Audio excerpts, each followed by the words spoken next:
Cardinals and the Seahawks, as Arizona looks to sweep Seattle for the first time in 11 years. They beat them week 7. They're going to try to do it again week 11. Yeah, this being my second year in the league, kind of getting a feel for last year playing people twice.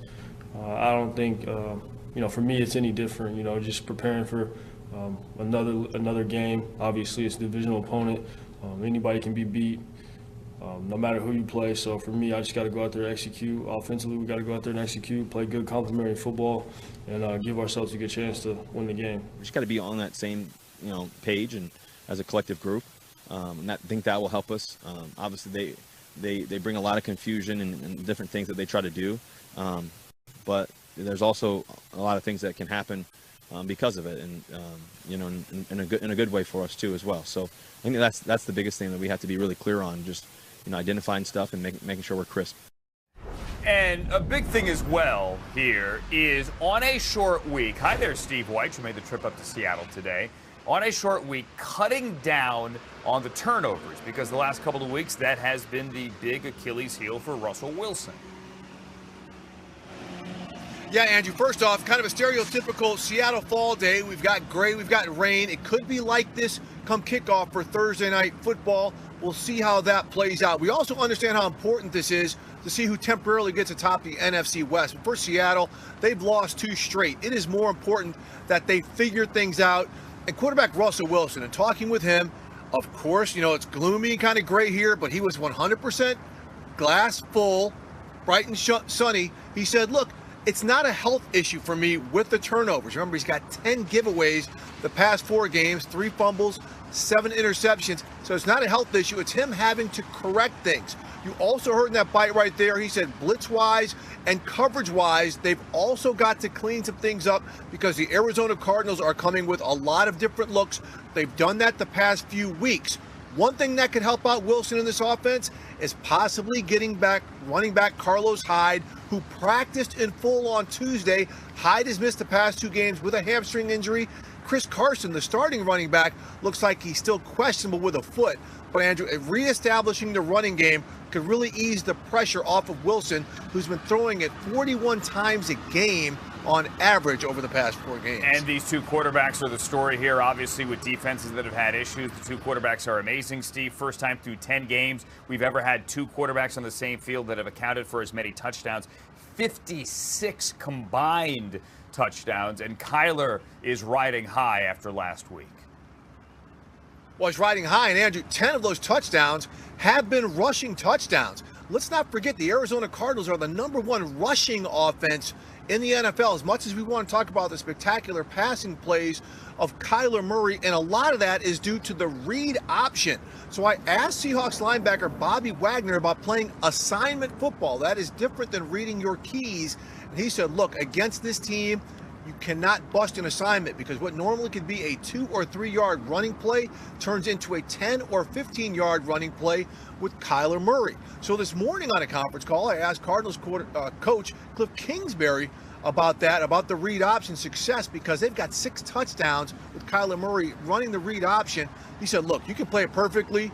When it's Kyler Murray, he is not going to let you make a tackle in the open field. So everything is all about the guy with his hands on the ball. Yeah, and you saw that last week. When he gets to the 2nd level, or even the 3rd level there, it's over.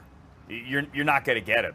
He's as elusive a running back at the 2nd or 3rd level as there is in the NFL. The problem is he's a quarterback, and when those plays break down, it's over. Steve White there in rainy Seattle. Stayed dry, my friend. Forecast for roughly a 20% chance of rain, as Steve mentioned, around kickoff. But they could have some steady rain early in the morning. Thursday in Seattle for Week 11. Cardinals, Seahawks right here on NFL Network, on Fox, and on Amazon Prime Video streaming as well. Coming up next, back to normal at Dallas with Andy Dalton. We'll tell you the latest on their quarterback COVID situation heading in to Week 11 and coming off a bye.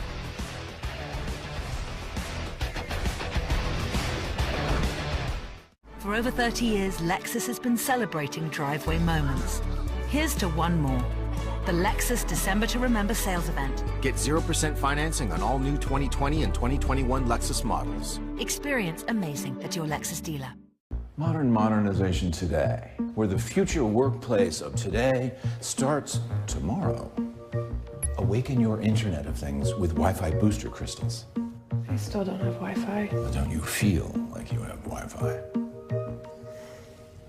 At CDW, we get better ways to modernize, like Cisco Catalyst access points that are Wi-Fi 6 compatible and can help you improve reliability, increase capacity, and reduce latency. Cisco and IT orchestration by CDW. People who get it.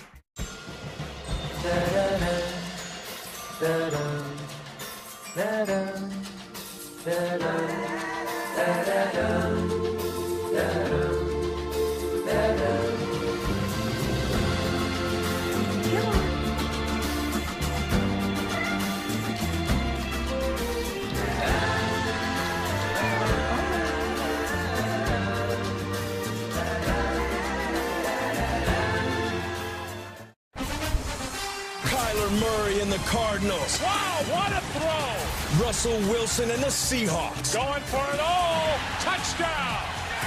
Thursday Night Football on Fox, NFL Network, and streaming on Prime Video.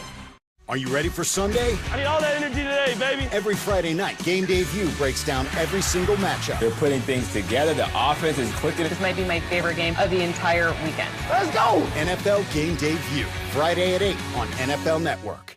I'm finally the king of my own castle, but my castle has leaks.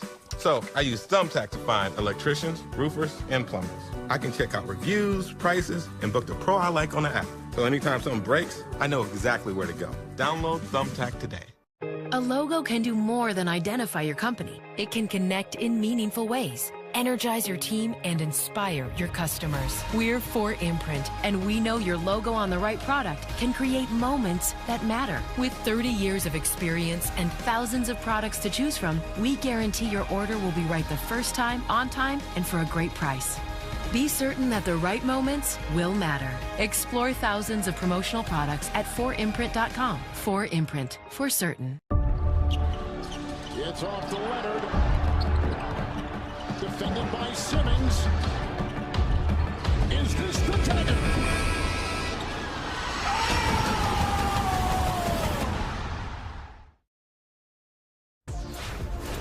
So this was Drew Brees from Monday night as Drew Brees tries to work his way back to the field after rib and, yes, a lung injury as well. Ian Rappaport says expect to see Brees on the sideline for at least 2 weeks. Here's what Sean Payton had to say this morning. No updates, Mike. I'm eating my bagel. I was hoping to be chewing it when you asked that question. For a long, suspenseful delay? Or? Just chewing the bagel. What kind of bagel? Is it everything bagel, or is it like sesame seed? Or? It's a poppy seed steamed bagel, which are hard to find, actually.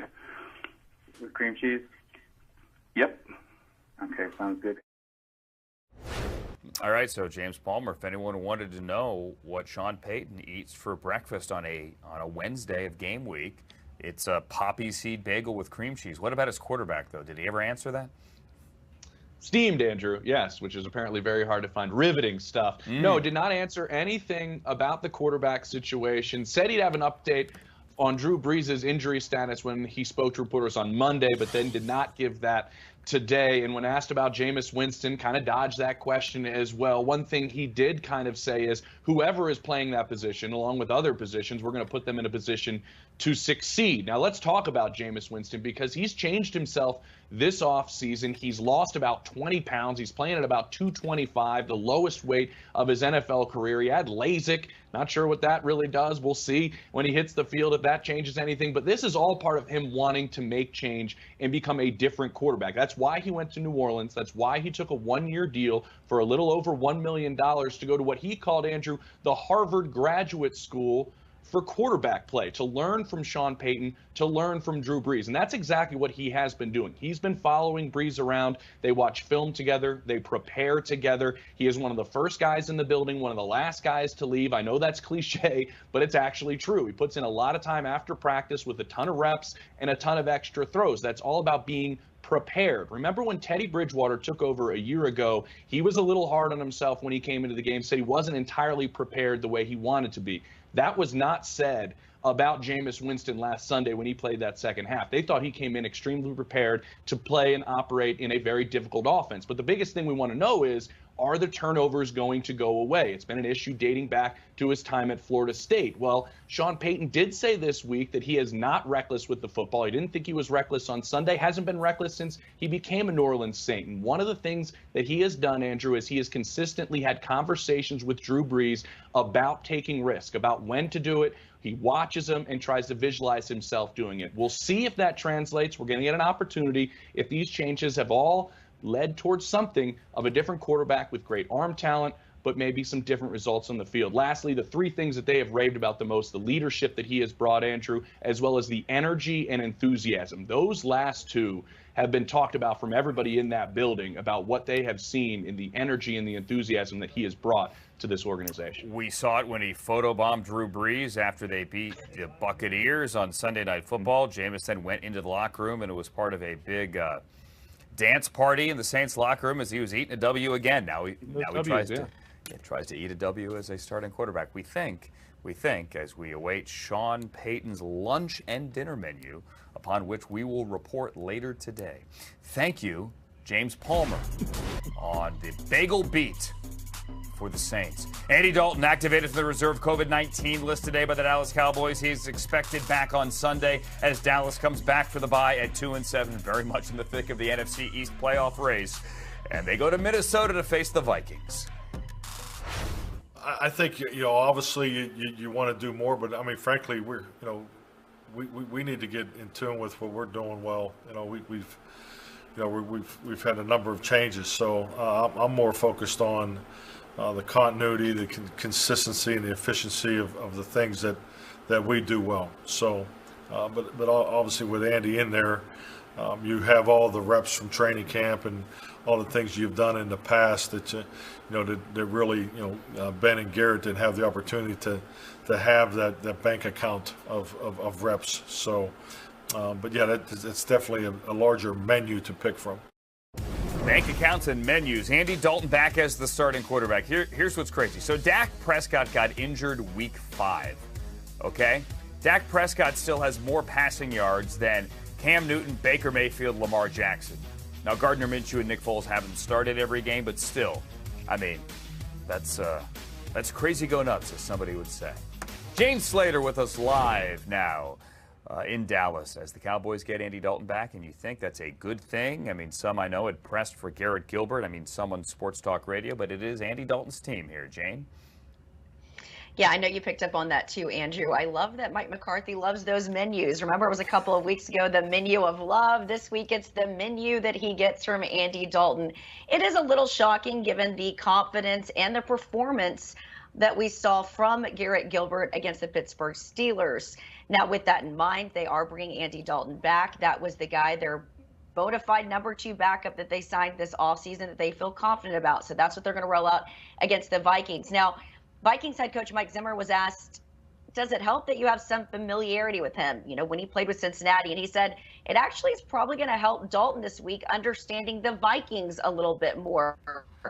Said preparing for the Cowboys is a little bit challenging this year, given the fact that he couldn't quite pinpoint if this offense is more Mike McCarthy's offense or if this is more of a Dallas offense that they've seen in the past.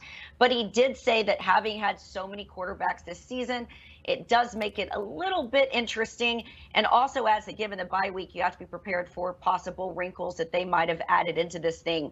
One other thing that I might point out, speaking of wrinkles, they ended up in intensive COVID protocol as a result of playing the Steelers game. And so because of that, the staff, anyone that has contact with the players, has now moved into the hotel adjacent to the Star in Frisco. Now, I'm told that that is going to continue to happen because right now they're working to get family members of those staff beginning to get tested. So they will have the same sort of rigorous testing as the staff, with the hope of getting the staff to return to their families.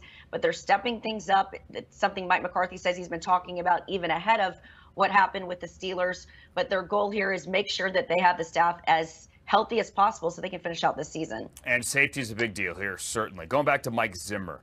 Mike Zimmer also said today that, yeah, they're keeping an eye on Dalvin Cook's workload, but he's going to be on the field when the game matters. Most, maybe a few more carries for Alexander Mattison. Against the Cowboys, I mean, any back has had success, Jane. Dallas is 31st in run defense. They really haven't stopped anybody. Now let's put some respect on their name. After the Steelers game, Andrew, they did hold the Steelers to 46 rushing yards. And yes, this is the team defensively that has struggled as of late. But I think they are beginning to come around a little bit. And I think a lot of that's had to do with the fact that they are getting back some of their defensive starters. I think Leighton Vander Esch has helped sort of solidify that linebacker unit. Now, the one thing that we did hear today is that their cornerback, Trayvon Diggs, who's had an up and down year, but has really begun to start coming on a little bit more. He's been getting those tougher assignments back there as a rookie. He went to the IR this time with a foot fracture, but at the same time, they are getting Chidobe Awuzie back. He's been gone 9 weeks with a foot injury, interception against the Rams, so they will have him back there. But look, the area that they can exploit if they're able to shut down the run game is the passing game. The Cowboys gave up 309 passing yards to Ben Roethlisberger and company. And of course, when you got Adam Thielen in town, gonna have to account for that. But we have seen some improvement from that defense as it relates to their performance, to their energy, something that Mike McCarthy has been encouraged by, and certainly the players have, because this thing was looking pretty flat to start. 2-7 at 4-5, a game with legitimate playoff implications for both teams in Week 11. Gotta love it. Thank you, Jane Slater there in Dallas as they are back from a bye. Playoff implications for the Vikings because they've now won 3 in a row, including a win on Monday night on the road in Chicago over the Bears, a game in which Kirk Cousins nearly threw for 300 yards. Ready for Dallas. They got a very fast defensive football team, some really good players.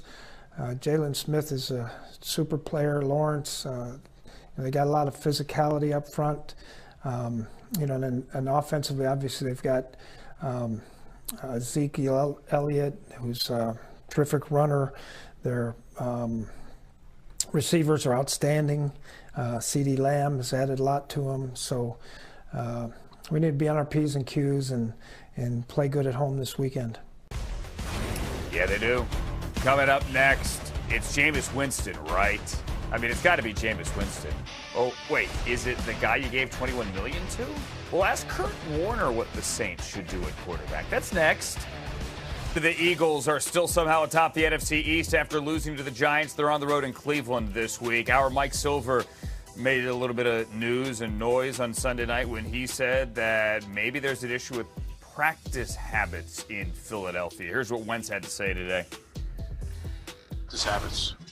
Yeah, I mean, are my practices perfect? No. I mean, that's why it's practice. But as far as sloppy practice habits and those things, for one, I mean, you guys are out there every day, and then you guys are asked to leave. So the media's not even out there. So I don't know where that's coming from.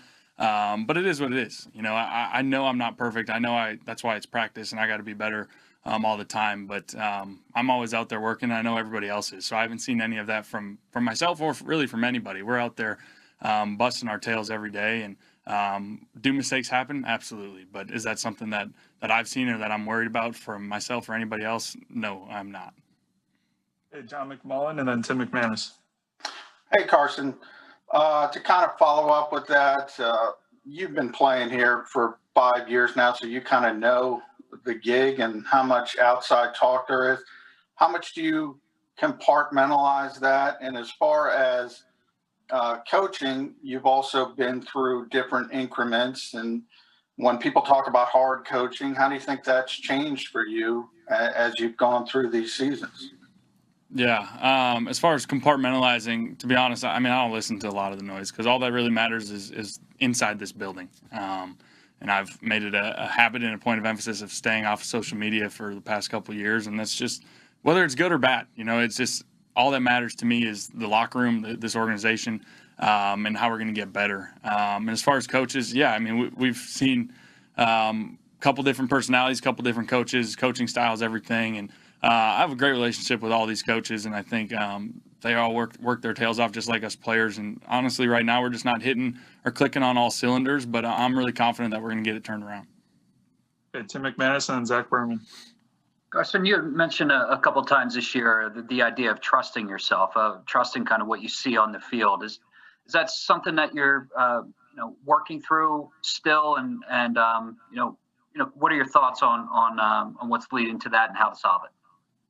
Yeah, I mean, I feel confident in my decisions and everything, and just trusting my eyes and my reads and progressions and everything. Is it perfect? No. I mean, I'm going to say the same thing over and over. Are there mistakes every week? For me, absolutely. And can it be better? For sure. But as far as just trusting my decisions and trusting, playing fast, trusting my instincts, obviously it's not going to be perfect, but I feel pretty good in a pretty good place mentally when it comes to that. Okay, Zach Brown and then Bo Wolf. Hey, Carson, I remember a few years ago, I think before the 2018 season, you mentioned completion percentage as an area you wanted to improve. So I imagine it's a stat you're at least cognizant of. You've been sub 60% here the last 5 games. Is that because of more downfield shots? Is it accuracy? How do you allocate? Or I guess, how do you explain that? Yeah. I mean, it's a culmination of a lot of things. Are there missed passes and things I'd love to have back every week, without a doubt. Should that number be higher? Absolutely. I'd love to see that higher, and that's something for us offensively is just, positive plays, staying ahead of the chains, all of those things. And sure, can it be, taking shots, being aggressive? Can it be a lot of things? It for sure can. But do we all around here, myself included, strive for that to be much higher? Absolutely. And I'm looking forward to kind of getting that thing going in the right direction. And, I think that'll lead to a lot more success offensively and staying out of the 3rd and longs and those sorts of things. Okay, Bo Wolf and then Jeff McClain. Carson, on those sort of, missed connections, it seems like there have been a lot of them when you're targeting Miles.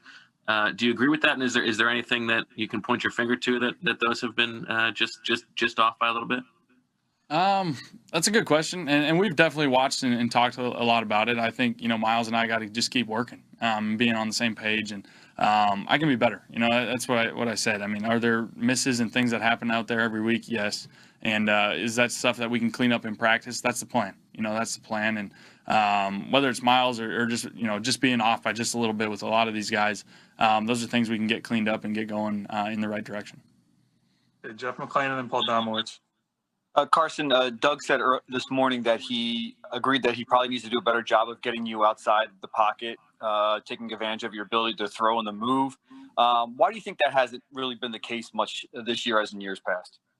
I think it's a lot of reasons. It's a culmination of, every week has a different game plan and different defensive schemes that we're playing and how the defensive ends play and just the ability to actually get outside clean. And there's a lot of factors that go into that, and the coaches do a really good job of studying that and finding ways to do that, or, some weeks saying, this maybe isn't the week. And so I know I love it. I love when I'm out of the pocket and just can kind of, make plays and move and change the launch point and everything. But coaches do a good job of sprinkling that in when and where it applies. So the Browns and the Eagles, one of 7 games at 1 o'clock Eastern time on Sunday. The Sunday night game, the NBC game, Patrick Mahomes and the Chiefs trying to avenge their Week 5 loss to the Raiders. Oh, by the way, that was also the last time Mahomes had Sammy Watkins on the field. Offense when he is on the field. Yeah, I mean, he's someone that is just he's a threat in every way. I mean, the way he's able to catch the ball in traffic, the way he's able to catch the ball and have this breakaway speed and still be able to score and be a big body.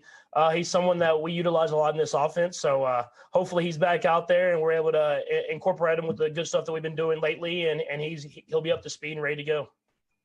Let's go next to Nate Taylor. Go ahead, Nate. Hey, Patrick, I asked this to Andy a little bit ago, but the idea that you're playing the Raiders for the 3rd straight year after your bye, I just wonder, what did you sort of see that you could take from that bye week that was to your advantage when you played the Raiders in those 2 cases the past 2 years? Yeah, I mean, I think just playing them so many times over my career so far and being a divisional opponent, you you start to configure a game plan. I think they do a good job with their defense coordinator of throwing a lot of different stuff out there, a lot of different coverages, a lot of different blitzes. And so for me, just trying to build a memory bank of stuff that they've done to me in the past, and then at the same time be ready for stuff that he could present to me during the game this year. And so it'll be a great challenge for us, but we're excited for it. Go next to Adam Teicher. Go ahead, Adam. Hey, Pat, just wondering, you're preparing for the Raiders, obviously, for the second time this year. Do you feel like it's any different preparing for a team the second time around, whether you won the first time around or lost the first time around? And Brad, I'll have one quick follow-up. I don't know if it's necessarily different. You prepare the same way. You just have a little bit more of a familiarity with the opponent. Obviously, being a divisional opponent and someone we've played, not too long ago, you understand the things that they did against you in that game. You look back at that game. But at the same time, you have to be prepared for the unscouted look, and so that's what we'll be preparing for as well. Yeah, and obviously, that game meant a lot to the Raiders the last time around. They did that victory lap, of course, around the stadium afterwards. Do you feel like you matched their energy? Looking back on it now, do you feel like you guys matched their energy that day? Clearly not. They came out and won the football game, so we'll have to do a better job at that this time, and know that we're playing against a good opponent, and know that we're going to have to give our best shot if we want to come out with the win. Go next to Seren Petro. Go, Seren. A couple of quick ones. First of all, specifically to the victory lap, right? We've heard some of the comments from Coach on Monday and Travis yesterday. Just your thoughts, what your reaction is, the Raiders taking the bus around a couple of times?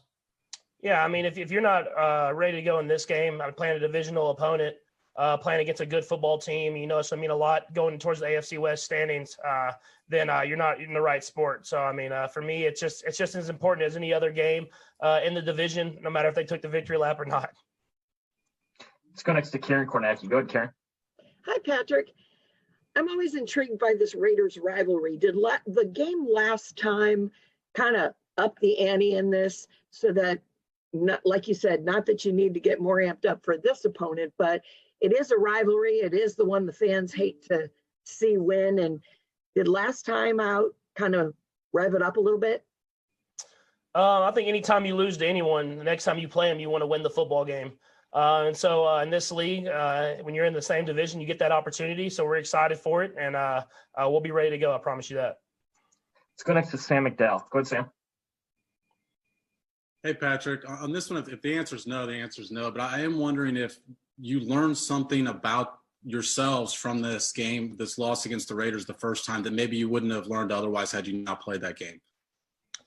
Yeah, I think just the loss in general, it showed that we're not going to just show up to the field and win every single football game. We're going to have the mindset that we're going to come with our best effort every single week. And I feel like we've built on that the following weeks after that. And luckily enough, we'll get another chance, and we'll hopefully come with the energy enough to beat a really good football team.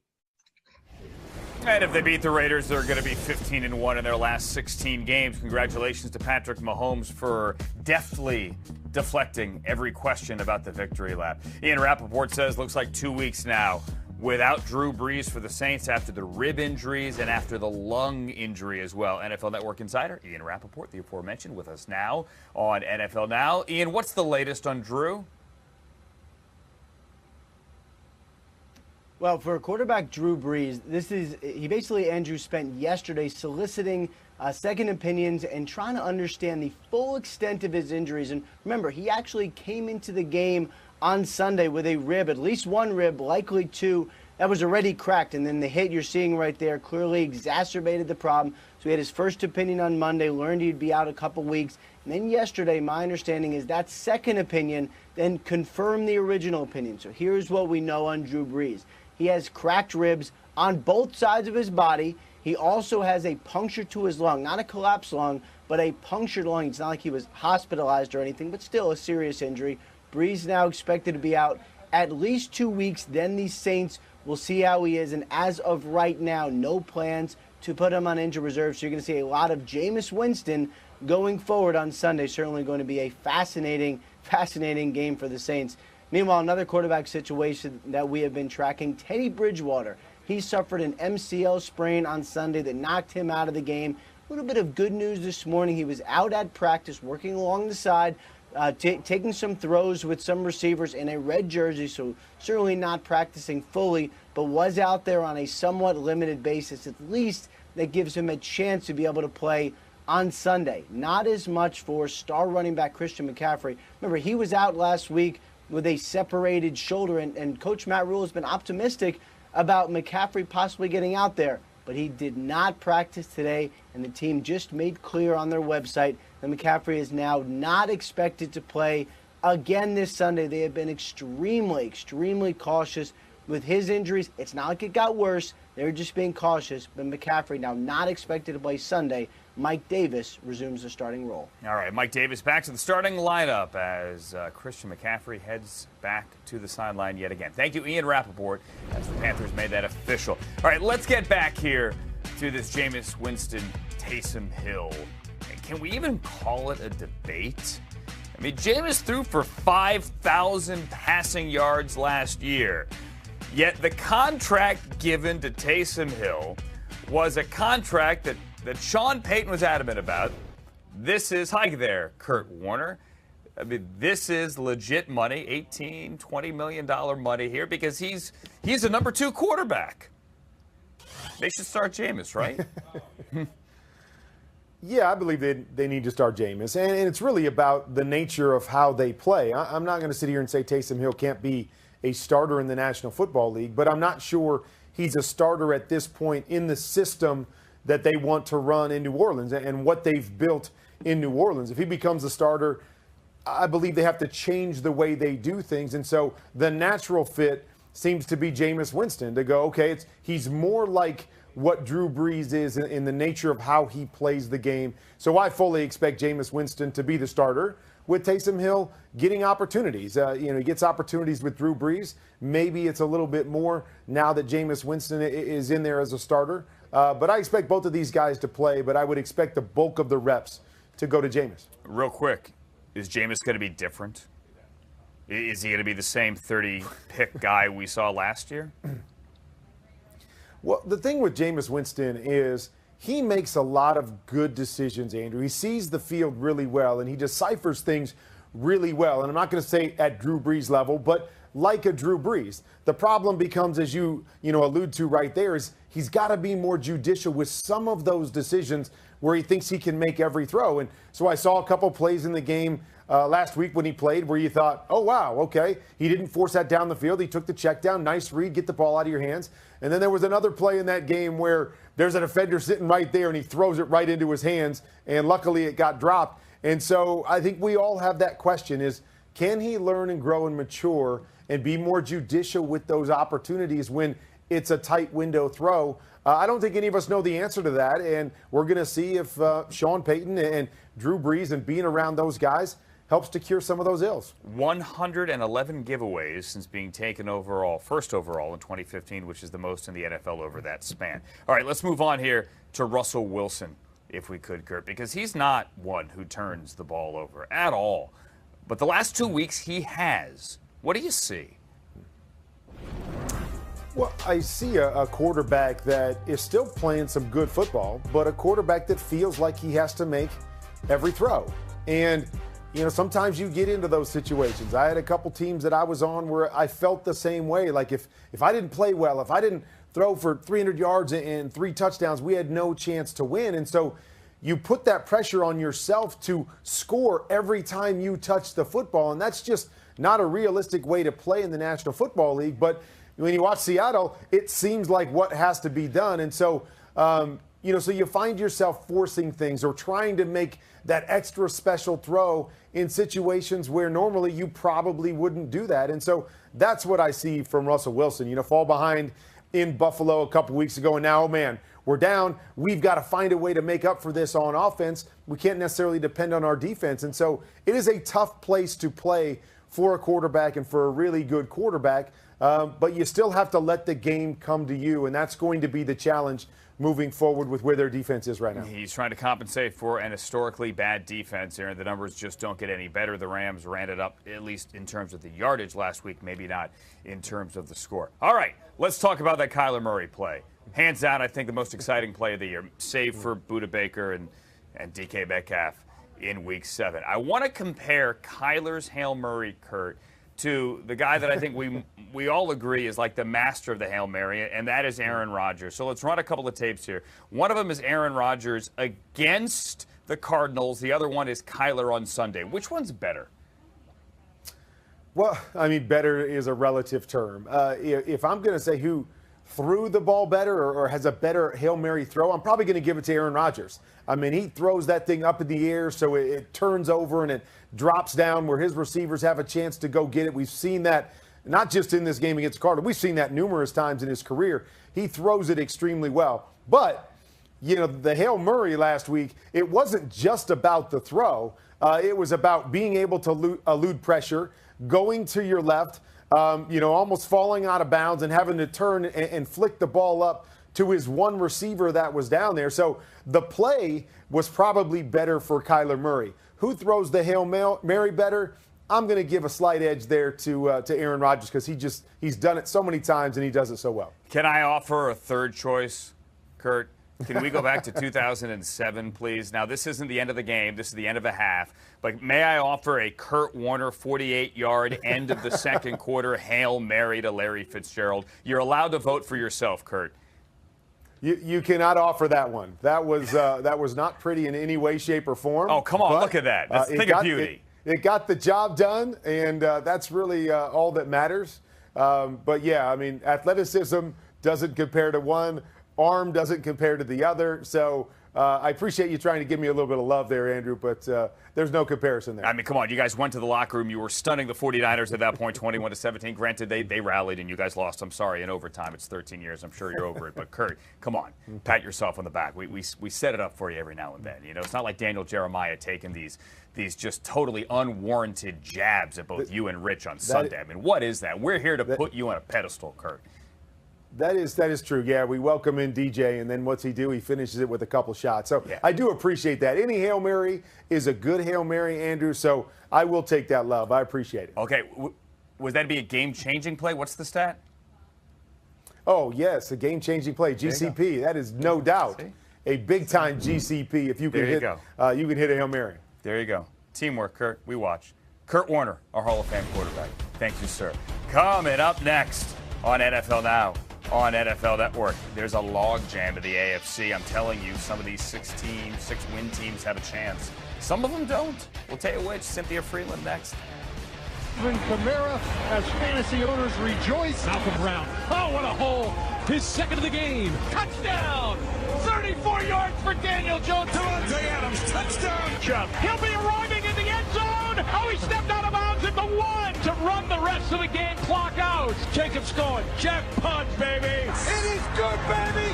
Matt Prater sends it through from 59 yards out. And it is caught. Adam Thielen with a left-handed grab. The Pittsburgh Steelers remain unbeaten with a decisive win. Murray back to throw. Slips a tackle. Jump ball. DeAndre Hopkins caught it. You can't cover. No touchdown. Miraculous. It's Murray magic. So there are 15 teams, 15 in the National Football League with at least 6 wins. 9 of them are in the American Football Conference. Cynthia Freeland crunched the numbers. The Chiefs and Steelers are obviously going to make it. Likely the Bills and Ravens as well. Then everything is kind of in a log jam. Let's try to make sense of that log jam. Hi there, Cynthia. We'll start with the Colts here. 6-3. You have them at 67.5%. Talk to me about the Colts. Okay, so the thing you need to know is that there's a good combination of being an efficient running team on offense and having a good defense. I wrote a lot about it in my article. You can see a lot more details. But those two things make a higher probability of making the playoffs. So when you look at the Colts, one thing that really stands out is an excellent defense. They've allowed exactly 0 touchdowns with 6 interceptions and a 17.1 passer rating. That's the lowest in the NFL when they're pressuring opposing quarterbacks this season. this is a great sign for what's to come, and it makes a nice up arrow on their stock in terms of making the playoffs. Okay, there are a lot of people that think the Dolphins have a very, very big up arrow right now as well. We have the Dolphins at 58.6%. Cynthia, they've won 3 in a row. And I am another person that believes that they have a nice, strong up arrow in their favor. Why? Again, because of their defense as well. They're really good at blitzing over the last 3 games. They allow an 85.9 passer rating when blitzing. That's 7th lowest in the NFL. Remember, it's the combination of efficient offense and a really good defense. Now, one can be a little bit more important than the other one. And for the Dolphins, right now, their defense is really driving their wins. It's been 3 in a row under Tua, to clarify. It's been 5 in a row overall there for the Miami Dolphins. The Chiefs, we all knew. We all knew what you were talking about. Let's fill in the blanks here. The Chiefs, Cynthia, are trying to avenge their only loss of the year. The flip side of that is the Raiders are trying to sweep Kansas City. The Raiders are trying to make the playoffs. Talk to me about them and their defense. So both things are true, as in I have the Kansas City Chiefs winning this week, and the Raiders are also in really good position to make the playoffs. Their pass defense has been excellent. They've allowed just a 56.1 passer rating when pressuring quarterbacks. That's the 6th lowest in the NFL. You saw it in that first matchup with Patrick Mahomes. They made him hold on to the ball for almost a second longer than his average. This is a main reason why their defense is really helping them. And by the way, they have the #1 third down offense. So the combination of both of those things is driving their up arrow to make the playoffs. Cynthia Freeland's article, NFL.com/Freeland. The log jam of the NFC with 9 teams with at least 6 wins. Check it out. And we'll go with a deeper dive on those numbers. Thank you, Cynthia Freeland. Back on Game Day View on Friday night and back on NFL Now on Friday as well. Puts it up for grabs, and it is caught for a touchdown. Yeah, Bills lose. There were 3 guys around him, and the Bills couldn't stop it. Unbelievable finish. Jump ball, and it is. Is it caught? Is it caught? Oh, my goodness, it's caught. DeAndre Hopkins caught it. He caught it for a touchdown with 1 second left. I can't believe it. You've got to be joking me. You can't cover Duke. You're not going to be able to cover him. Throw the ball off. That's what Kyler Murray did. He extended the play with his legs and just chucked that thing. He's got 2 frying pans for hands. Unbelievable.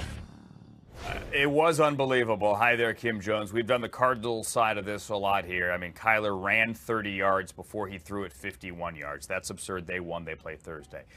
What about the Bills side of things that had their hearts ripped out after thinking only a few minutes in real time earlier they had won the game? Well, and listen, Josh Allen to Stephon Diggs with 34 seconds left wasn't that play in the end zone, but it was a heck of a throw and catch. And that's what we would be talking about under normal circumstances. Kyler Murray and DeAndre Hopkins aren't normal. They are extraordinary. And I think you saw, there you go. Thank you guys very much. You see the dive at his feet. You see another defender getting closer to Kyler.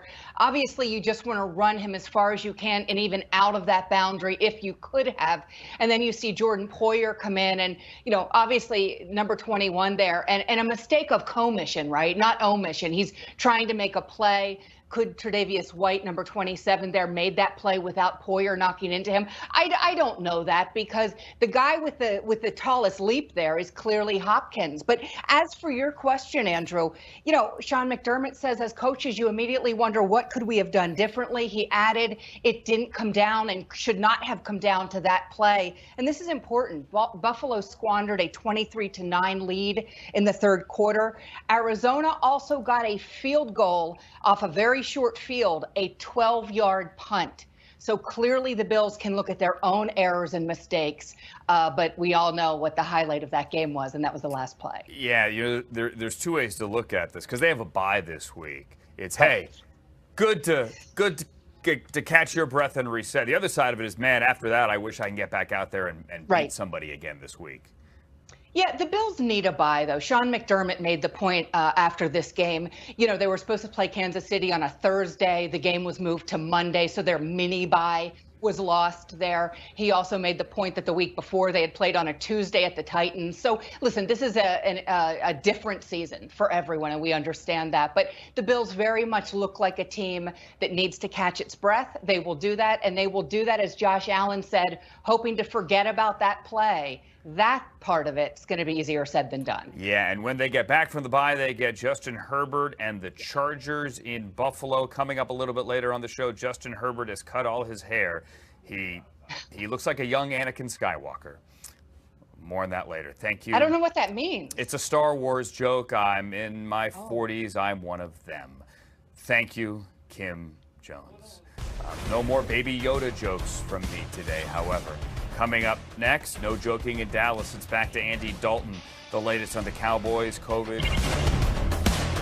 It's NFL Now on NFL Network from our newsroom in Los Angeles. My name is Andrew Siciliano. There's a lot to get to today. We got injury updates. We got all kinds of stuff. We have Patrick Mahomes not biting when asked repeatedly what he thought of the Raiders' victory lap with the bus and all that. Also coming up, we have an update from New Orleans on Drew Brees. How many games will the Saints quarterback miss, and who will Sean Payton start in his place? We have a preview of Thursday Night Football. We are live in Seattle ahead of the Cardinals and the Seahawks round number 2, and what Carson Wentz had to say today as the Eagles tried to win a game in Cleveland and stay atop the NFC East. But we begin with this shocking and breaking news out of Los Angeles. That is 22-year-old quarterback Justin Herbert, who now appears to be 14. He has cut his hair. He actually didn't do it. It was evidently done by strength and conditioning coach John Lott. And John Lott should be fired for that. I mean, has he not ever heard the story of Samson? Justin Herbert looks like a young Anakin Skywalker that will later tonight win a pod race on Tatooine. Meantime, in New Orleans, Drew Brees is expected to be out at least 2 weeks, so says our NFL Network insider Ian Rappaport. He has not just one rib, how much for 2 ribs, and a lung injury as well, which means we think Jameis Winston at starting quarterback. Ian Rappaport, Mike Garafolo, we've figured out the technical gremlins. It's great to have both of you on the program. Ian, hi. What do we know about the New Orleans quarterback situation? I know a lot more about the New Orleans quarterback situation than I do about whatever weird Star Wars reference you just made. Okay, about, just pump your brakes. Quarterback who got a haircut during quarantine. Star Wars is a big franchise here. Keep going, Ian. Okay. He looks like a young Anakin Skywalker. Look, can we put that back on the screen here? My wife had to cut my hair for several months, okay? I can't throw shade on a guy just because his strength and conditioning coach has to do whatever the heck he Leah did to with Justin a Flowbee did a better job than John Lott with whatever rudimentary, it looks like he used a lawnmower on the poor kid. Leah's very talented. Yeah, Leah's very talented. Props to her. Anyway, let's talk about Drew Brees, whose haircut is, I don't know, looks like a 40-year-old who doesn't all have it. Anyway, Drew Brees had a second opinion on Tuesday on his ribs, and this is something, of course, we've been talking about for really the last several days. He came into the game with at least 1, possibly 2 cracked ribs, and the hit you see right there led to some more internal damage. And what the second opinion showed was that he has cracked ribs on both sides and a tiny puncture in his lung. Not a collapsed lung, but a puncture in his lung. It's not like Brees was hospitalized for this. As far as his timetable, I'm told he's out at least 2 weeks, and then they will see how he feels, which means you're going to see a lot of Jameis Winston in an audition to resurrect his career, all of a sudden making Saints games even more fascinating than they already were. All right, so Jameis Winston and Taysom Hill, and I said yesterday on the air, I guarantee you at one point today or on Sunday, we will see Taysom Hill throw a pass to Jameis Winston. Write it down. Garafolo, there's been a lot today about the Giants and their offensive line coaches. Help me make sense of this story. Well, here's what happened. Joe Judge, and I mentioned this on Good Morning Football Weekend a couple of days ago, recently decided to do something that we've seen Bill Belichick do in the past, and that is when a certain position group needs your help as a head coach. It's just not performing up to snuff. You kind of devote more time there. So that's what Judge has done in recent weeks, and the offensive line has played better, but He's the head coach. He can't sit there and coach one position group way more than the others week in and week out. So what he decided to do, Judge, that is bring in Dave DiGuglielmo, who interviewed for the job that went to Mark Colombo as the offensive line coach. These were his two finalists. In the end, he went with Colombo, who had a comfort level with offensive coordinator Jason Garrett. Well, Judge said, I need some help right now, and Colombo's still a little bit early in his coaching career, the former lineman for the Cowboys, and now is working with some younger guys that need the tutelage on some of the finer aspects of playing offensive line that they just weren't getting from Colombo. So he said, I'm going to bring in DiGuglielmo. You guys are going to work together. Mark Colombo, I am told via sources, did not appreciate that, said some things to Joe Judge that you're not supposed to say to your coach, and that resulted in his dismissal. Now, I know there's a report out there about a fist fight. I am told, Kim Jones also told unequivocally there was no physical altercation. There was a verbal altercation, and Colombo, by expressing things the way that he expressed them, resulted in his dismissal. So DiGuglielmo will now take over for a Giants offensive line that has played better, but could use some better instruction from their offensive line coach. Meanwhile, in other sort of Giants news, DeAndre Baker, the cornerback that the team released while he was in the middle of an investigation for robbery charges that were dropped on Monday, is on his way to Kansas City. He will sign with the Chiefs practice squad once he goes through COVID protocols, and he will remain on that practice squad until he's up to speed. Remember, he hasn't been with any team while his legal situation played out, but the expectation is he will be on their roster at some point. So the Chiefs got themselves a first-round talent who has now put any legal issues behind him, courtesy of those charges being dropped the other day. All right, so DeAndre Baker is going to find a new home, no longer with the Giants. They said we've moved on. We made our decision. He's going to land there with the Chiefs, so good for him, and hopefully he can start a new chapter there in Kansas City. Meantime, Ian, let's try to figure out what's going on in Cleveland here. The Browns put 3 guys on the COVID-19 reserve list today, including starting right tackle Jack Conklin, which is big because Chris Hubbard is also on the list. And then there is the issue of Myles Garrett, who is told to stay home today. Yeah, well, the Browns COVID-19 situation actually started a couple of days earlier when their fullback Andy Janovich went on the COVID-19 reserve list. My understanding is this is basically completely separate from that. These guys, Jack Conklin, including Jack Conklin and Cody Parkey, had a high-risk close contact with someone outside the building. So this is not a case where they tested positive for COVID-19 and now are out the next 5 days at the very least and probably miss the game. I'm told all of these guys do have a chance to be able to play on Sunday. They are just considered high-risk close contacts. And this also jives with what Dr. Alan Sills said in the conference call yesterday, which is that most or maybe even all of the transmission of coronavirus has been outside the building, which makes sense considering people wear masks in the building, they're socially distanced and all that. Meanwhile, Myles Garrett, who is at this point battling an illness, has not tested positive for coronavirus to my knowledge, was told to stay home, which is basically part of the protocol. If you're not feeling well, if you're sick with the stuff we used to get sick with before COVID-19, do not come into the facility, and that's where the Browns are. Yeah, and Stefanski likened it to the situation about a month ago with Odell Beckham Jr., where he didn't feel well, so they told him to stay at home. And he said it's not like the old days, Stefanski said, where you could just say, hey, come in later in the day if you feel better. You can't do that, so Myles Garrett is at home today. I missed you guys last hour. I'm glad you're here. Yeah, thanks. Sure. Yeah. Good to have you. No, it's good to have you back. I sense sarcasm. I really meant it. Andy Dalton is also back, activated today from the COVID-19 reserve list in Dallas. So no Garrett Gilbert and no Ben DiNucci. It is Andy Dalton, the veteran quarterback, this week against the Vikings. I think, obviously you want to do more, but I mean, frankly, we need to get in tune with what we're doing well.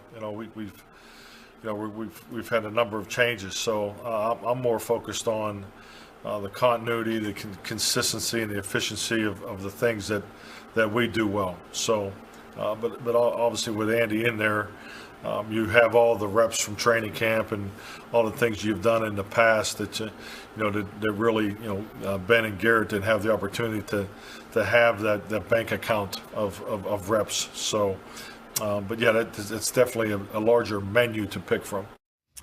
Bank accounts and menus there, dialed up by Mike McCarthy as we go back to Andy Dalton. Hi there, Jane Slater, live in Dallas. What does this mean for the Cowboys? Well, continuity and consistency a little hard to come by this year, Andrew, after they lost Dak Prescott. Of course, then they went to their rookie QB, Ben DiNucci, and then after that, Garrett Gilbert, who was impressive in his showing against the Pittsburgh Steelers. A lot of people around here thought it would set up for a quarterback competition. Instead, they are going back to the guy that they felt was their bona fide backup heading into the season, Andy Dalton. And as he said there, he's got a bank account of reps from a virtual offseason, no preseason. Didn't see much from him this year, but that's the guy that they are rolling with. Now, we did ask head coach Mike Zimmer of the Vikings, how does this affect your preparation? And he admitted it is a little bit challenging given how many different quarterbacks they've had this year. He said that as it relates to Andy Dalton, Dalton's probably going to have a better time preparing for them because of his familiarity with the Vikings. Because even when Zimmer was asked, does this offense look more like Mike McCarthy's? Does it look more like Dallas's? It seems like he pointed to a couple of nuances of both. But he did say, yes, it is a little bit of challenge when you've had as many quarterbacks as they've had. Speaking of challenges, of course, the Cowboys in intensive protocol following their contest with the Steelers and the COVID cases. As a result, Mike McCarthy said he had been talking with his staff about the possibility of doing this bubble. They want to make the workplace as safe as possible. So they have now moved into the hotel adjacent to the Star in Frisco. And starting this week, they're going to start testing family members with the hope that they will get on the same testing system as the staff.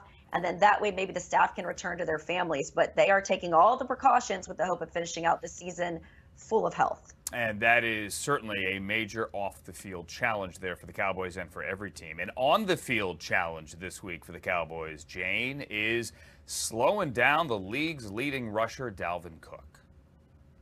Yes, and how things have changed. I mean, we were once talking about Ezekiel Elliott being that guy. Ezekiel Elliott not having the year that he had hoped for, but Dalvin Cook leading the league, 119.3 rushing yards, 143 scrimmage yards. And this is a Cowboys team that has been struggling against the run. Now, I will say last week they only gave up 46 rushing yards to the Steelers, but I will caution them that with Adam Thielen and Kirk Cousins coming to town, giving up 309 passing yards to the Steelers, something to keep an eye on as you have the Vikings coming into town. Absolutely, and the Vikings, a red-hot team with a 3-game winning streak. Thank you, Jane Slater, there in Dallas as the Cowboys are back from their bye.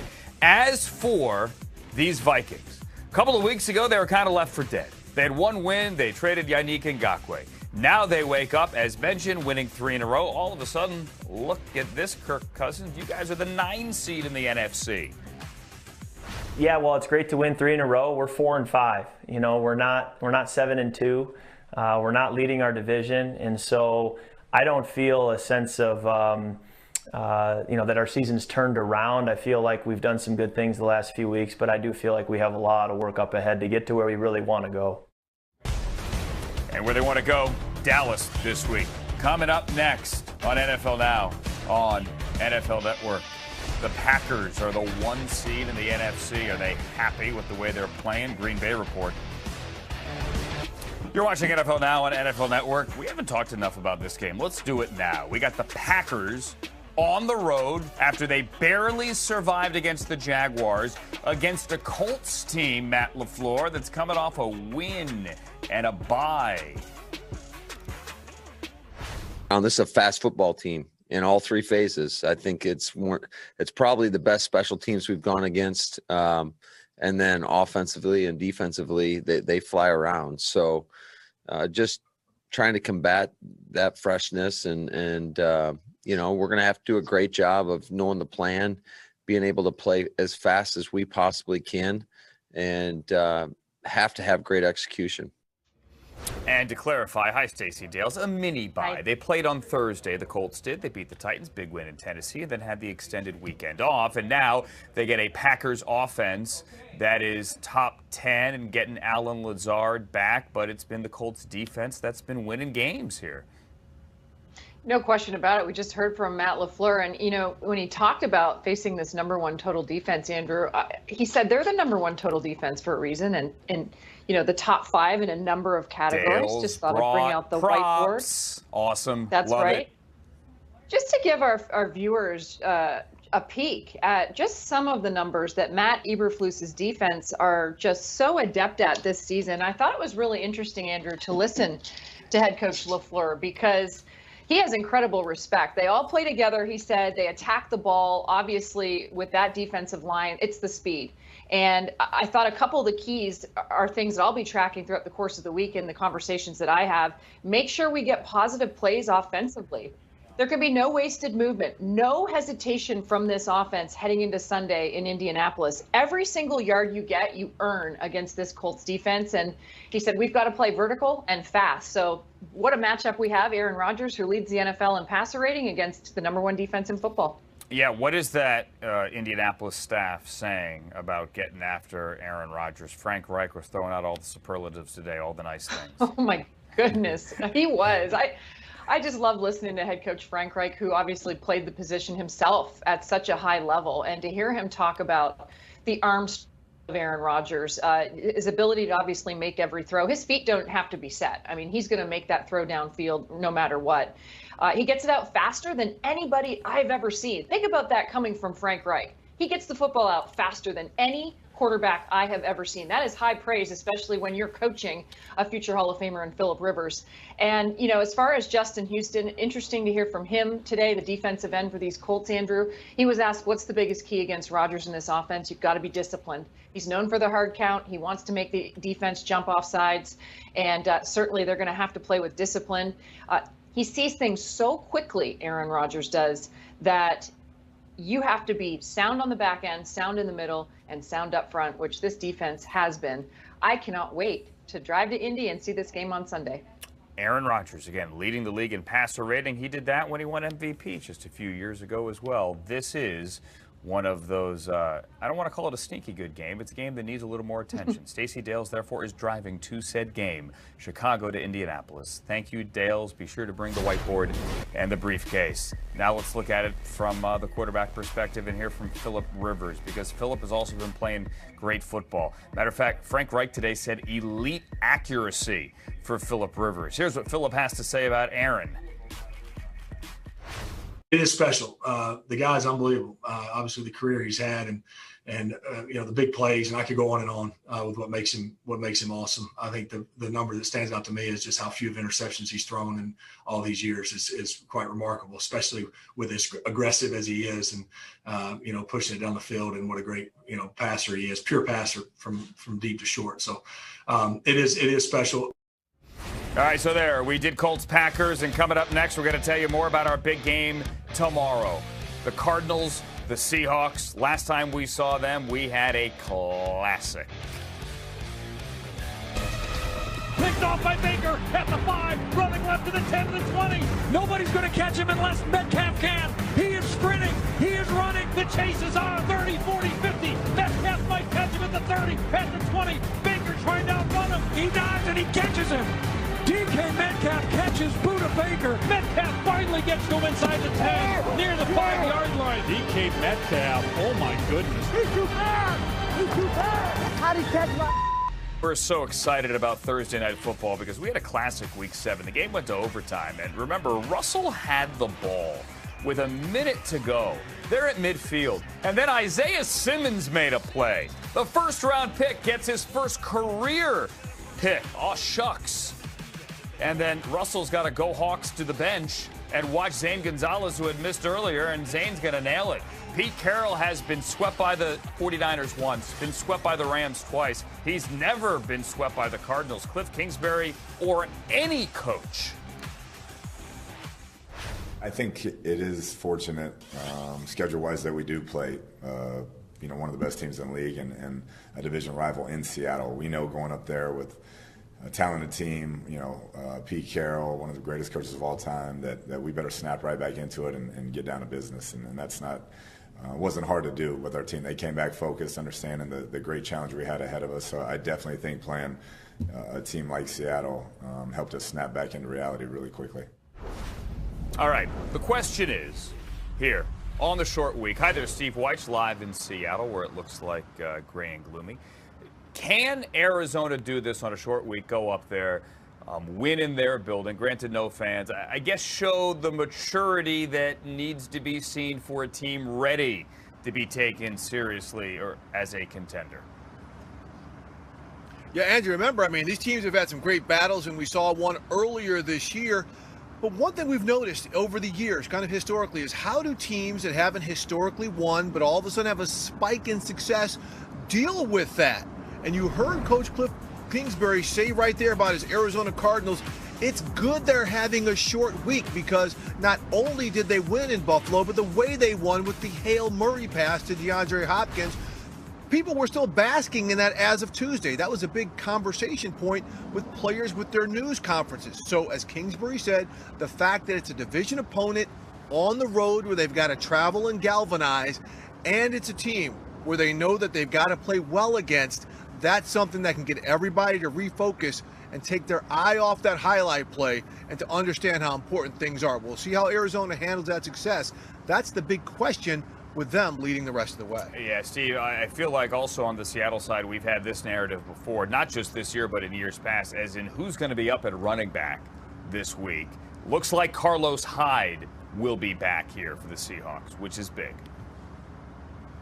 That's huge. I mean, Carlos Hyde has missed the past few games with a hamstring injury, and they're using players that they haven't used that much. DJ Dallas, Alex Collins to fill in, and you've seen the run game suffer. So getting Carlos Hyde back could be huge for them. He practiced for the first time fully on Tuesday, so that's an indicator that he will play, even though practice is more of a walkthrough. Chris Carson, who's been battling a foot injury, who's their main starter, he's still more questionable as to if he'll play. But Andrew, the bigger question with all of this, wide receiver Tyler Lockett, the Seahawks' leading receiver, has not practiced this week after injuring his knee Sunday against the Rams. Pete Carroll said they're going to take it up to game time. Remember, in their Week 7 matchup, Lockett was targeted 20 times, had 15 catches and 200 yards against the Cardinals.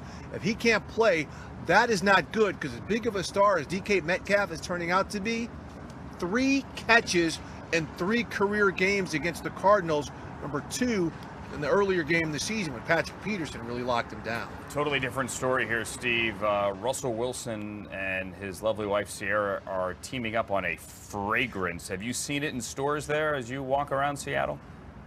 Yeah, no, stores are closed down. They're playing it safe. So that this is clearly a mail order thing only, Andrew. Give me your address and I'll shoot you some.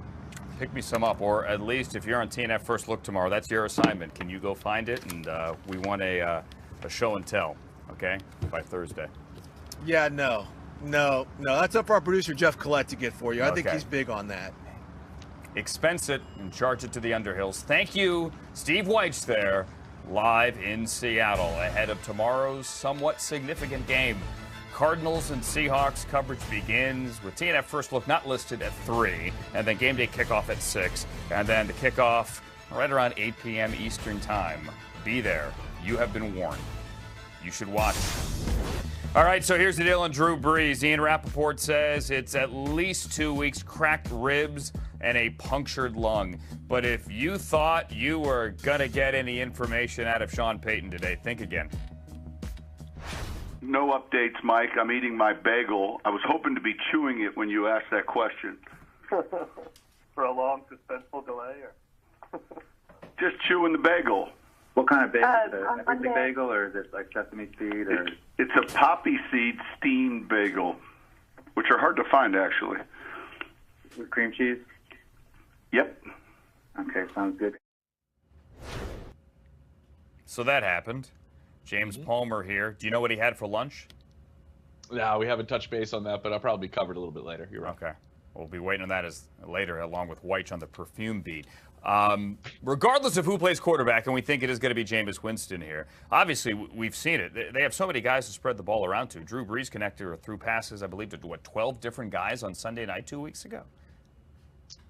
And that is what the New Orleans Saints have the ability to do. Whoever's going to be the quarterback. And all week, and it started on Monday when Sean Payton said it doesn't give us any advantage at all to tell you guys who's going to be playing quarterback for us. And obviously that makes a lot of sense. But whoever's in that spot does have an unbelievable supporting cast around him. And we can just go through the list. You look at Alvin Kamara, who right now could be the front runner for Offensive Player of the Year. And Jameis Winston went to him regularly and utilized him in the second half when he came in relief of Drew Brees. And then there's Michael Thomas, who's last year's Offensive Player of the Year. And on top of it, keep an eye on Emmanuel Sanders and Jared Cook. And I mentioned Sanders in particular, Andrew, because when you look at what Drew Brees is doing this season, 5.8 yards per attempt. That's lowest in the NFL. Jameis Winston from 2016 to 2019, over 10 yards per attempt. No other quarterback was in that realm. Do they play to Winston's strengths of going downfield, or do they utilize the offense that Drew Brees has put in place with Sean Payton,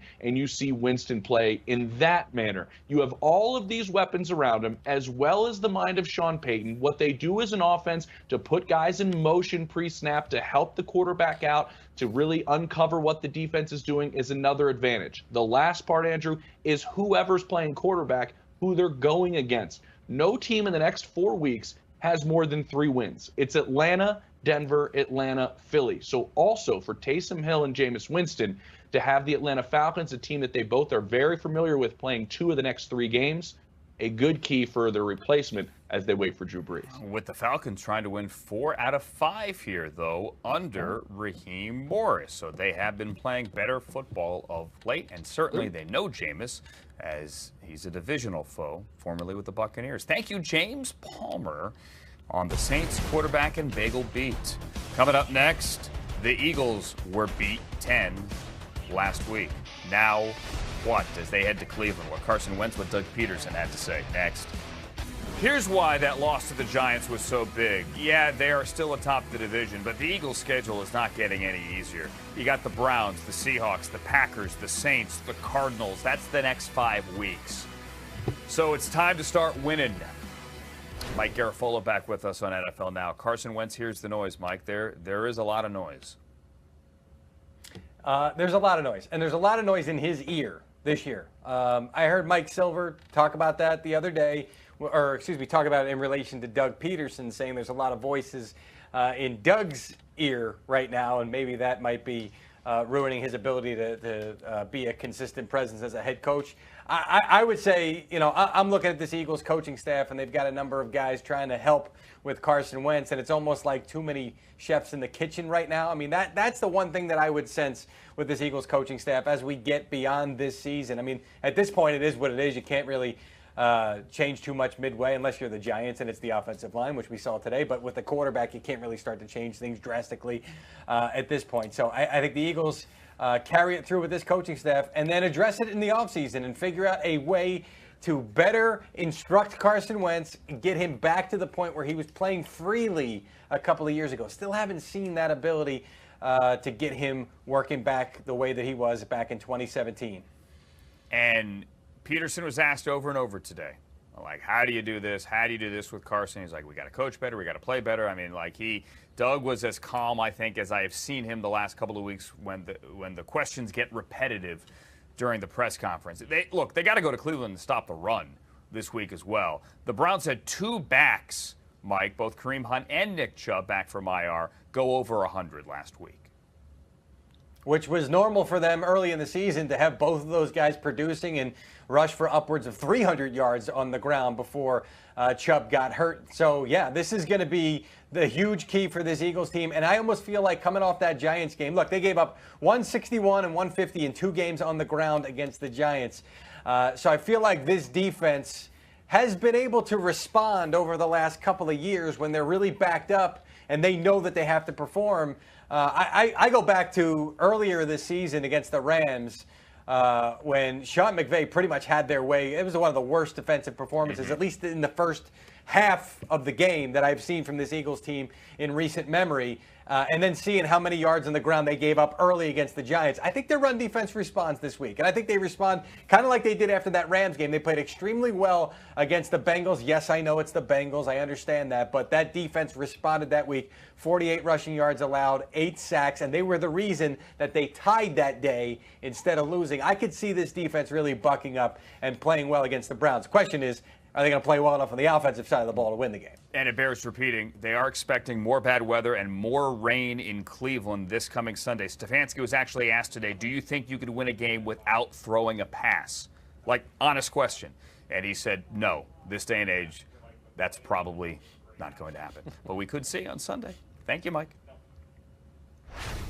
Handoff, Gallman runs right into, no, Jones keeps it, he runs left to the 20, 10-5, and he's in for the touchdown. 34 yards for Daniel Jones, he faked me out again. Jones goes around the left end, and this time he doesn't fall down, and it's a Giant touchdown. And Daniel Jones with a 34-yard touchdown run, and the Giants are in front 6-0.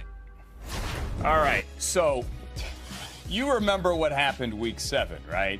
Daniel Jones tripped and fell, and we all had a laugh, and it was the funniest thing ever. Well, then they came back, and they did it again next week. And you would think the Giants would have seen it coming. But as I've made a lot of Star Wars references today, they did not use the Schwartz. Defense broke down on that play. You guys know I don't assign individual blame, but first game it was a little bit of a surprise. They ran out of a formation we hadn't seen before, but it was embarrassing in this game because they ran out of the exact same formation, and we fit it wrong. And the guy that's supposed to be there for the quarterback wasn't there. Nobody else got off any blocks, and he made us pay with a touchdown. Kim Jones, you and I were talking about this on Monday. How does that happen? And I was really, really hard on the Eagles that day, Monday, with you, Andrew, and to the point where after the show I was like, was it a little much? I don't see the Eagles a whole lot. But then I heard what Jim Schwartz said in the clip we just played. He essentially echoed the idea that it can't happen. And let's take a look one more time at that play, week 7, under 9 minutes to go in the third quarter. And there is an ocean of open field for Daniel Jones. I know the turf gets him. They did score a touchdown on that drive. So that was a big play that the defense loves it. That was a big play that should have signaled to an Eagles team that was going to face the Giants again 3 weeks later. Daniel Jones is a threat to run, and he can really hurt us with his feet. Well, now let's look at this past Sunday again, where Daniel Jones, now Jim Schwartz called it the same formation. I think there was actually a little bit of a difference, but it was certainly the same kind of play. It was a zone read out of play action, and Daniel Jones again gets the better of that defense. And when you look at that play, it went a long way in determining that game. The Giants on Sunday jumped on the Eagles, and as Schwartz said, after it was 14-0, we couldn't get it even again. So did they lose the game on that play? That's probably a little bit dramatic, Andrew, but you can really make the argument that it went a long way in costing the Eagles a game that they really would have loved to have had when you look at these NFC East standings. They are led in rushing right now at the bye. The Giants are by Daniel Jones, who has 384 yards on the ground. All right, so that's one part of his game. What about the other Daniel Jones parts of his game here? Kim, where's the progress so far as we're at the bye? Well, I want to be fair always. And it's a big, big deal when Daniel Jones turns the ball over. And we've talked about that a lot. Everyone who covers the Giants at any level has talked about it a lot. Well, for the past 2 games, he's played clean football. It's not a coincidence that the Giants have won those 2 games against the Washington football team and then, of course, Sunday against the Eagles. I have talked to enough teammates of Daniel Jones at this point, even in this COVID season, that I can tell you this. He is very popular in his own locker room. Sterling Shepard told me after Sunday's game, he's first one in, last one to leave. He said this game means a lot for Daniel. And Sterling said, listen, he's still a young quarterback. That he is, and the past 2 games, he has played winning football for the Giants. And Andrew, that's significant. Yeah, it is significant because the past couple of games and that winning football has the Giants very much in the thick of things as they take some time with their bye. And Joe Judge says he goes back to his family, which is probably more work than it was coaching a football team. So some levity as well. Thank you, Kim Jones there with the Giants. Big one for the Ravens. They have to go to Tennessee. Rather, they get the Titans at home, the team that knocked them out of the postseason last year. So you have a reigning MVP against the team that knocked them out last year, coming off a bad loss Sunday night in New England. I mean, we just wanted to score points during the game. Our offense, we were driving the ball, but we wasn't finishing. That'd be one of the biggest takeaways that, I took from the game. Like, we just got to finish drives. And, hopefully that's what we're going to do this Sunday. We got to score points, finish drives, score points. Then the game will be different, but I think it was pretty good other than that. We seen the, little things on tape, like we could have, probably put them away, during the game. But it was just like little hiccups. We hit, little penalties, little miscommunication, stuff like that. We hit those, and I feel like the game would be, like I said before, different. Some fun on the podium today in Pittsburgh. Remember yesterday Mike Tomlin said that it's not like they're playing a MAC team this week in Jacksonville. Well, Ben Roethlisberger went to a MAC school, said he'd fire back once he figures out what conference William and Mary is in. Ooh. He also said they're not worried about a perfect season. Well, personally, we're not trying to, the goal isn't to go undefeated, right? The goal is to win a Super Bowl. And so we're just going 1 week at a time. We're not worried about anything other than this week. You look at past history of this game, and it hasn't been pretty for us. We have yet to play a really good game against these guys. And so, I'm hungry to come out and get this game. Hey, forget about the Carson Wentz negativity, the fact that he leads the league in turnovers, from a Cleveland perspective here. Because Kevin Stefanski, once he talked about their COVID issues today, had nothing but praise for the Eagles quarterback. I have a lot of respect for Carson Wentz. I think he's an outstanding football player. They're getting healthy now, which I think plays into the entire offense's ability to be efficient and score points. But he's someone, I've seen it with my own eyes. That kid can make every play with his feet, with his arms. So he definitely has our attention. Hey, it was great to see Alex Smith back out there. Washington did not win, but Smith made his first start in 2 years this past week against the Lions. This week to get the Bengals. Today is actually the 2-year anniversary of his horrible leg injury. Yeah, and look at it and really be critical of myself. Really felt like, I kind of checked another box that I'm capable of playing, winning football in this league. It's a matter of doing that consistently, though, and like I said, still plenty to build off of and grow. But yeah, for me, definitely another level of comfort there, knowing that what I am capable of. I felt really, really good out there in all those situations that come up over the course of a game. So yeah, excited, like I said, moving forward here to this next week and the challenge that it brings. We go to the Lions and the Panthers now. Matthew Stafford not expected to do much today. He has a thumb injury. Tom Pelissero reported that. Meantime, what about Teddy Bridgewater? He is on the practice field today. Limited sprained MCL is what we're saying, Matt Rule. I think the good thing is, as I've said all along, is we feel really confident in both guys. We feel like they can go out there and play at a high level, and we're hopeful that Teddy can go. But if not, we want to give them both a fair opportunity this week to show what they can do. I'll be with PJ Walker as we go. Who am I picking first? Stacey Dales, you go first. Well, guys, Colts rookie, I win. Colts rookie kicker Rodrigo Blankenship has been fantastic this year. 19 for 21 field goals, I think 23 for 25 extra points, but he is dropping it, you guys, like it's hot off the field because he dropped his new merchandise line. That's a t-shirt worn by none other than the great Ric Flair, the Black Scorpion. Wow. He attended his 70th birthday party last year. They're good friends, and Ric Flair is donning the goods. I'm going to don them this weekend. I'm going to get the specs and a shirt from Rodrigo. All right. That's I'm going to tune in. Stacey Dales and Rex Specs. Kim, what do you got? Sam Darnold will miss his 10th game in 3 seasons on Sunday. I asked Adam Gase today, could his season be over? Gase said no, he thinks Sam will play again. He wants to play again. But let's face it, no one knows for sure, and no one knows if it could be his last games as a New York Jet. We hope to see him on the field again sometime soon. James Palmer, one more thing.